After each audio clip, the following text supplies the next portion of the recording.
हाँ, तो P4O10 का जो स्ट्रक्चर हम लोग बना रहे थे उसको देखिए कि हर ऑक्सीजन पर P डबल बॉन्ड O लगा देंगे। तो इसमें जो पूछा जाएगा आपसे वो ये है, जैसे P double bond O bond के बारे में पूछा जाएगा, बॉन्ड्स टोटल कितने होंगे? 4, 1 2 3 4। अच्छा, ये पहला। दूसरा, PP बॉन्ड्स 0। तीसरा, POP बॉन्ड्स 6, 1 2 3 4 5 6। इस तरीके से इसमें ये भी सारे sp3, ध्यान से देखिए। हर ऑक्सीजन sp3 है, हर फास्फोरस sp3।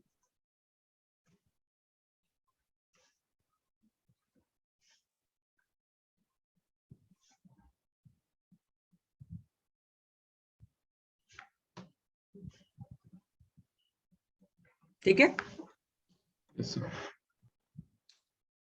तो सारे sp3 हैं इसमें भी। इसमें पूछा जाएगा आपसे P double bond O bonds 0, PP bonds 0,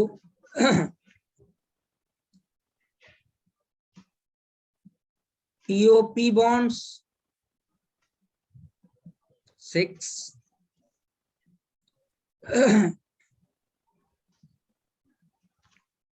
ठीक है भैया। Yes, sir.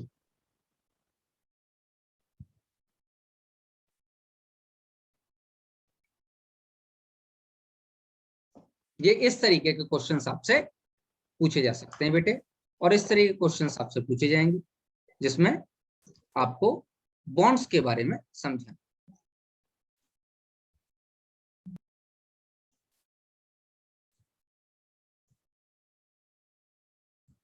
चलिए,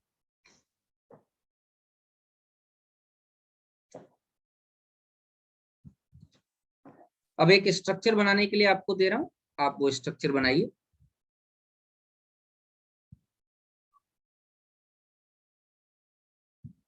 BrF3 ये एक इंटर हेलोजन कंपाउंड,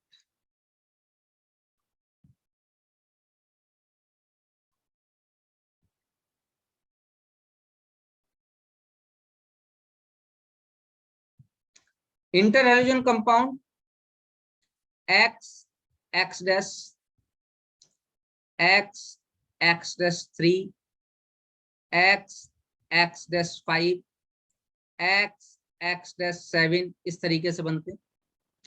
इसमें जो X होता है वो लार्ज साइज हेलोजन होता है,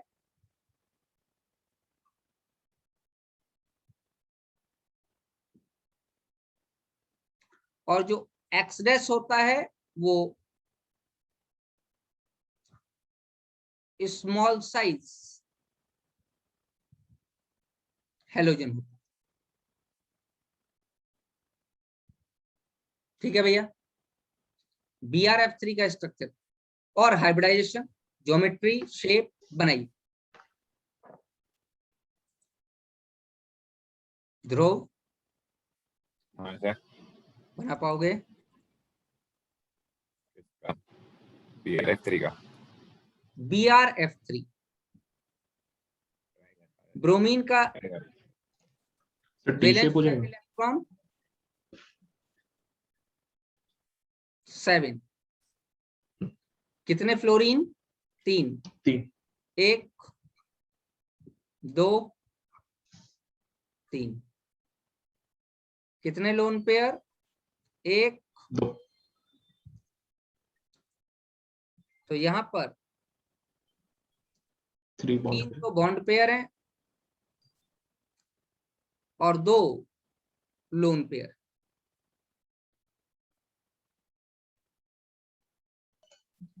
total 5। that is equal to H, number of hybrid. sp3d geometry है ट्रायंगुलर बाइप्रिमिटिव। शेप कैसी हो जाएगी बेटे, ध्यान दीजिएगा। ब्रोमीन है, मैंने कहा था मोर इलेक्ट्रोनेगेटिव एटम कहां प्रेजेंट होंगे, यहां एक्सियल। लोन पेयर और डबल बॉन्ड इक्विटोरियल पोजीशन पर, और ये क्या हो जाएगा, फ्लोरीन। थोड़ा सा इसको चेंज करेंगे, थोड़ी सी शेप मैं बताता हूं आपको क्यों। फ्लोरीन टेढ़े हो जाएंगे तो। हाँ, स्लाइटली जो है ये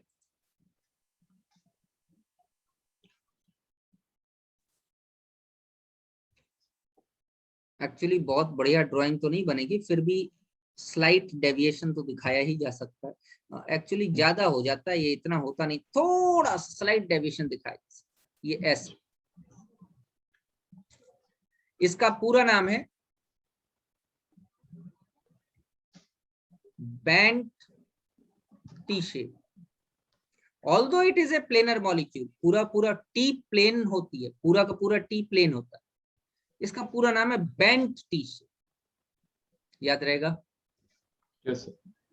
ठीक है, चलिए अगर हम यहीं पर पी ब्लॉक में last family that is the xenon family, या मैं नोबल गैसेस की बात करूं, तो ऐसा था कि ज़ेनॉन और ऑक्सीजन का आईपी लगभग सेम, और ऑक्सीजन O2PtF6 नाम का एक कंपाउंड बनाता है। उसी बेसिस पर साइंटिस्ट ने ज़ेनॉन के साथ जो फर्स्ट एवर कंपाउंड फॉर्म किया उसका नाम है XePtF6।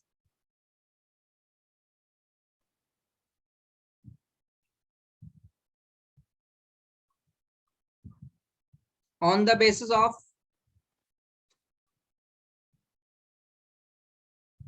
same IP values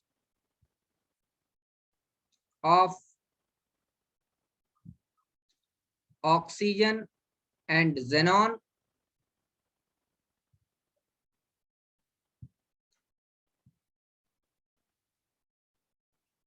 the first ever form compound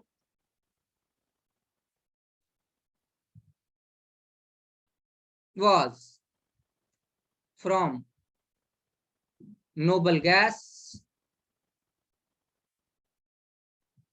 was XePtF6, because oxygen also forms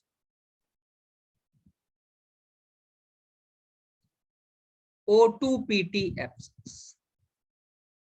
इसीलिए इनर्ट गैस को चेंज करके नाम दिया गया नोबल गैस।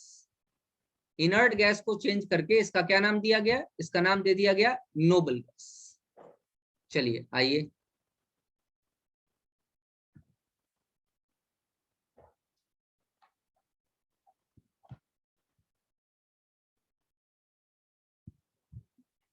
देखिए,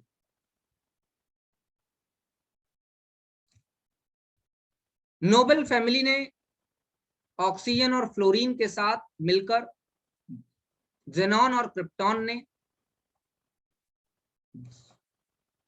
and Kr with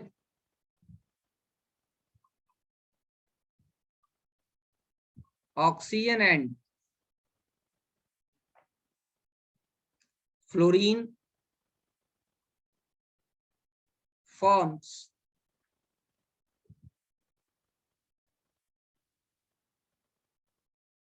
various compounds, बहुत सारे कंपाउंड, जैसे XeF2, XCF4, XCF6, XCO2F2 etc. ऐसे वेरियस कंपाउंड्स ज़ेनॉन फैमिली के बने। मेनली क्या पूछा जाएगा? स्ट्रक्चर। तो चलिए एक एक करके हम लोग इसके स्ट्रक्चर्स बनाते हैं, हाइब्रिडाइजेशन निकालते हैं। सबसे पहला XCF2। ज़ेनॉन कितना होता है बेटे? 8। 1 2 3 4 5 6 7 8। 2 फ्लोरीन,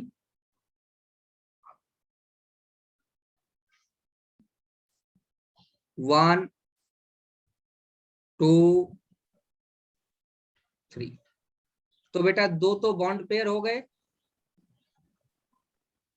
3 लोन पेयर हो गए, total 5 that is equal to H। तो H की वैल्यू 5, इसका मतलब sp3d हाइब्रिडाइजेशन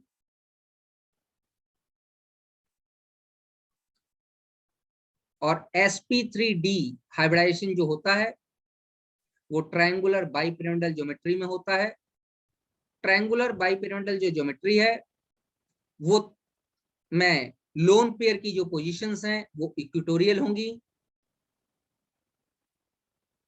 दोनों फ्लोरीन एक्सियल पोजीशन पर,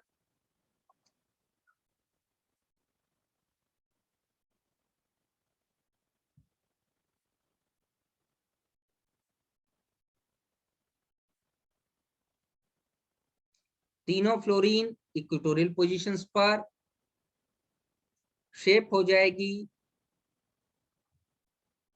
linear. Bond angle 180 degree. Sir shape को जब अपन बताते हैं तो अपन बॉन्ड पेयर ही देखते हैं सिर्फ? बस लोन पेयर कोई शेप को डिसाइड करता है। ठीक है। ध्रुव, हाँ सर।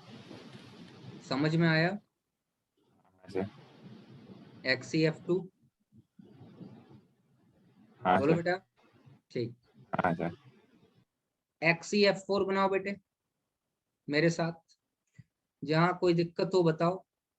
1 2 3 4 5 6 7 8। XCF4 बनाइए।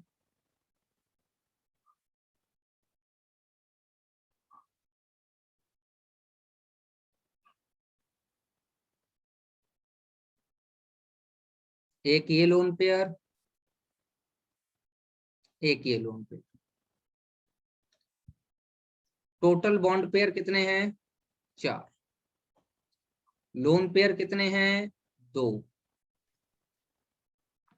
बेटा H sp3d2 की वैल्यू कितनी आ गई? 6। 6। हाइब्रिडाइजेशन कैसा हो गया? sp3d2 ज्योमेट्री कैसी होती है इसकी? ऑक्टाहेड्रल। octahedral। अब ऑक्टाहेड्रल तो सिमेट्रिकल शेप होती है, तो किसी भी 2 पोजीशंस पर लोन पेयर जा सकते हैं। शर्त यही है कि दोनों एक दूसरे की क्या होनी चाहिए? अपोजिट होनी चाहिए। तो मैंने यहां लगा दी, एक लोन पेयर यहां और एक लोन पेयर यहां।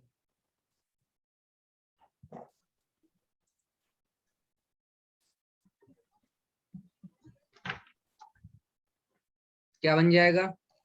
Square planar. ऑक्टाहेड्रल वाले ये 2 तो खत्म। तो अब इसकी शेप कैसी हो जाएगी?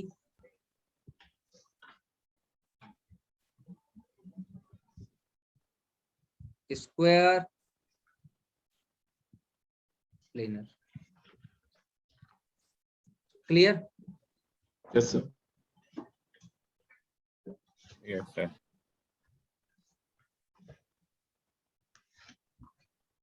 XCF6 बना सकते हैं। Yes sir.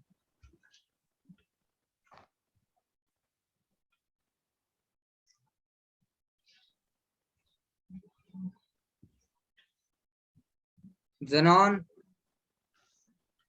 1 2 3 4 5 6 7 8 बनाइए।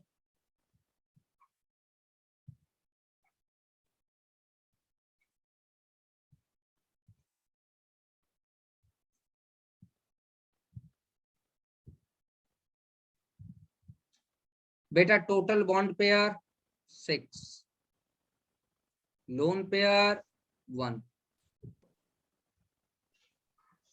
6 + 1 = 7। बोलो बेटा। Yes sir. 7 को क्या कहेंगे? sp3d2 d3। Hybridisation sp3d3 table लिखाई थी। Yes sir. क्या शेप लिखाई थी? Pentagonal pentagonal bipyramidal. लेकिन अब बाई पिरामिडल में एक जगह तो लोन पेयर आ जाएगा, तो कुछ ऐसी शेप बन जाएगी।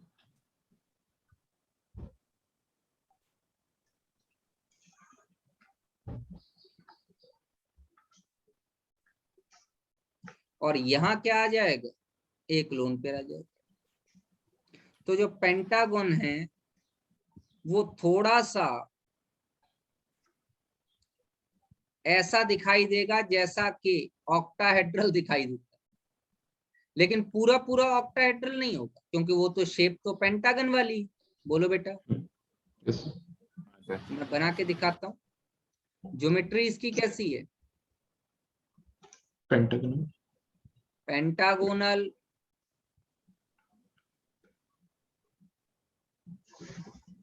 बाइपिरामिडल।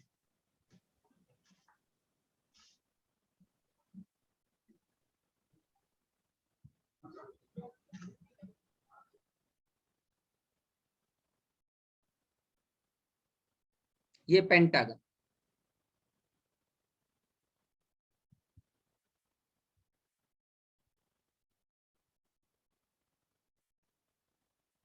यही तो है पेंटागन, रेगुलर पेंटागन। और दो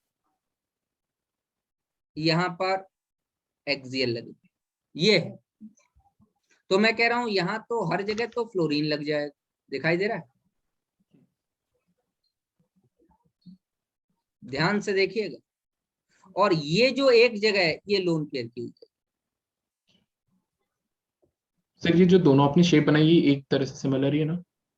एक ही शेप है, मैंने सिर्फ यहाँ पर ये जो बॉन्ड दिखा है ये गलत है। एग्जैक्टली ये बॉन्ड नहीं होगा।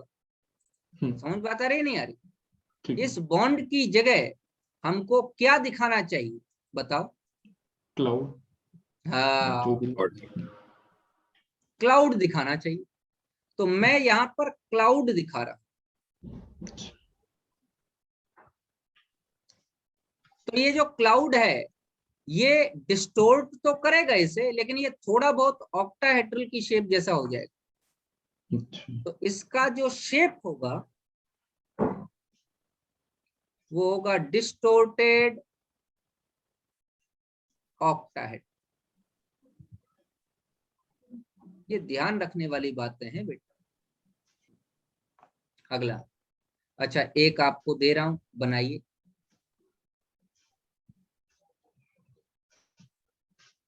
XeO3।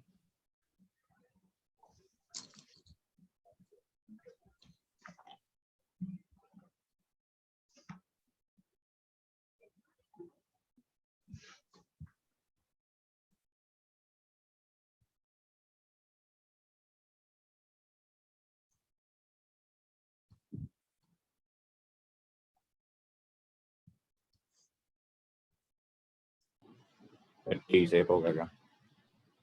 है बेटे? टी शेप होगा क्या? देखो टी तो नहीं होगा बेटा, बिल्कुल वैसे ही बनाओ जैसे मैं बनवा रहा हूं, नहीं तो गड़बड़ करो।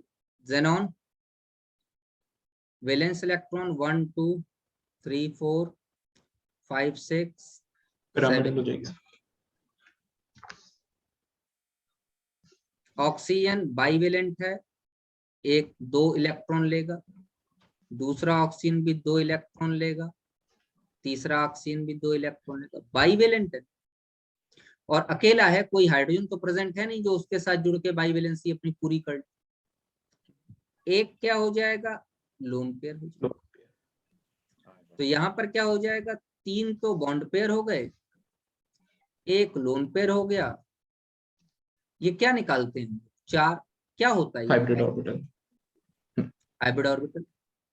तो हाइब्रिडाइजेशन हो गया sp3। अगर Definitely. 3 बॉन्ड पेयर और एक लोन पेयर हो तो अमोनिया वाली शेप आ जाएगी, नहीं आ जाएगी? Yes sir, NH3।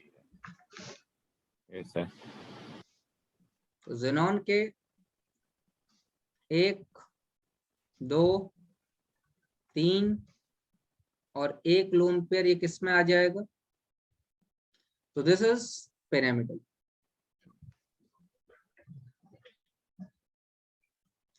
ये पिरामिडल शेप का।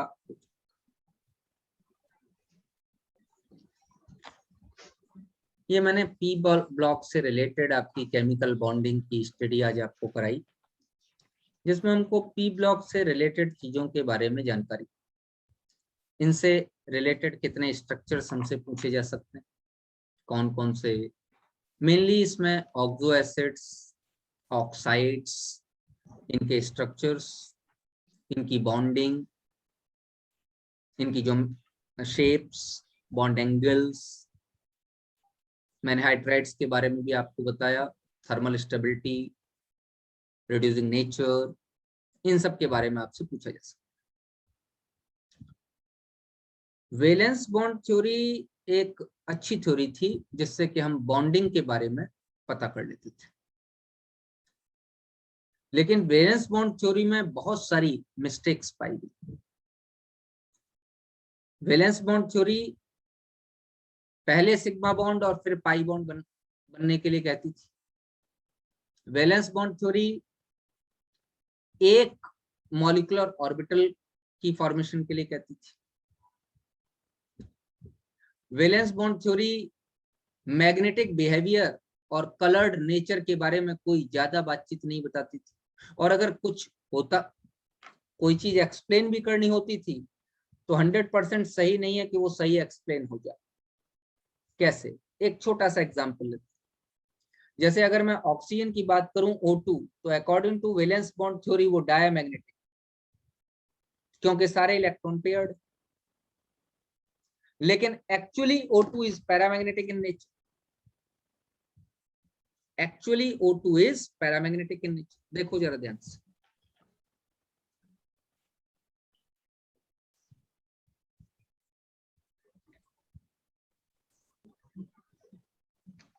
अगर मैं O2 के बारे में बात करूं तो आप ऐसे ही तो बनाते हो वैलेंस बॉन्ड थ्योरी। ऑक्सीजन 1 2 3 4 5 6, दूसरा ऑक्सीजन 1 2 3 4 5 6,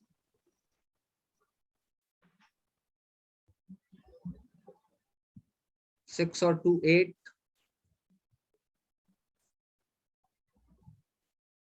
6 और 2 8।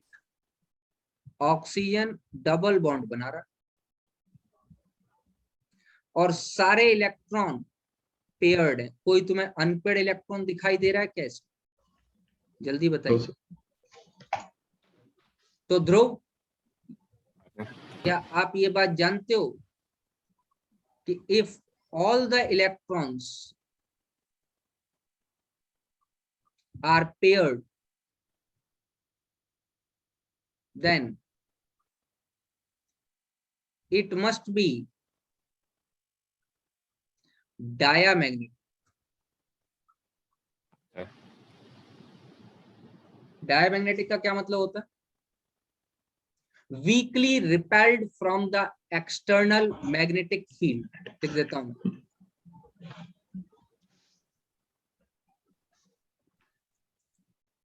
इंपॉर्टेंट चीज है।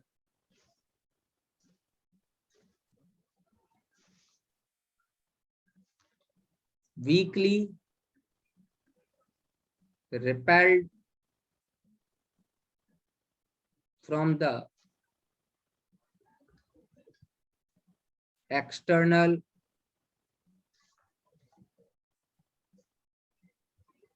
magnetic field। कोई एक्सटर्नल मैग्नेटिक फील्ड लगाएंगे तो उससे वीकली रिपेल होना चाहिए, बट एक्चुअली मतलब practically O2 is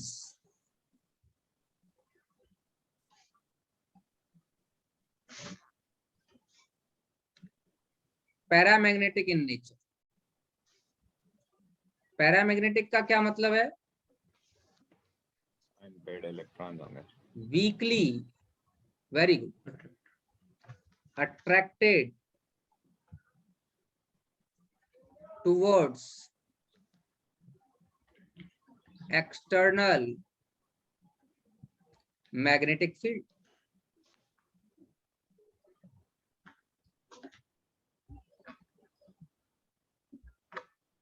That is,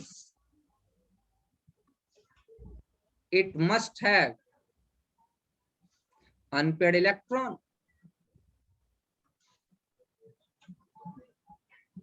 ये तो प्रूफ हो गया कि इसमें अनपेड इलेक्ट्रॉन होने चाहिए, लेकिन अकॉर्डिंग टू वीबीटी इसमें अनपेड इलेक्ट्रॉन नहीं।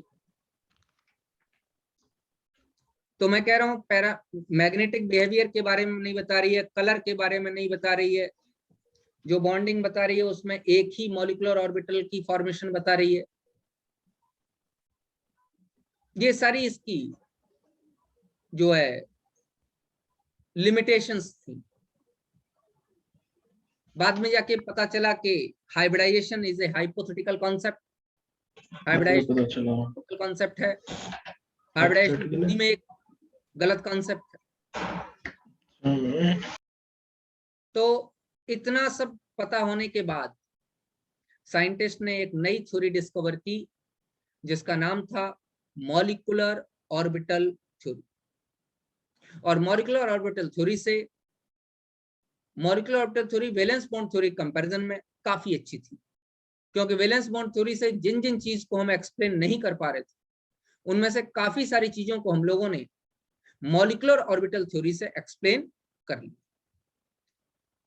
तो बेटे कल मैं आप लोगों को मॉलिक्यूलर ऑर्बिटल थ्योरी पढ़ाऊंगा। आज के क्लास में आपका कोई डाउट है तो मुझे बताइए। No sir. No sir.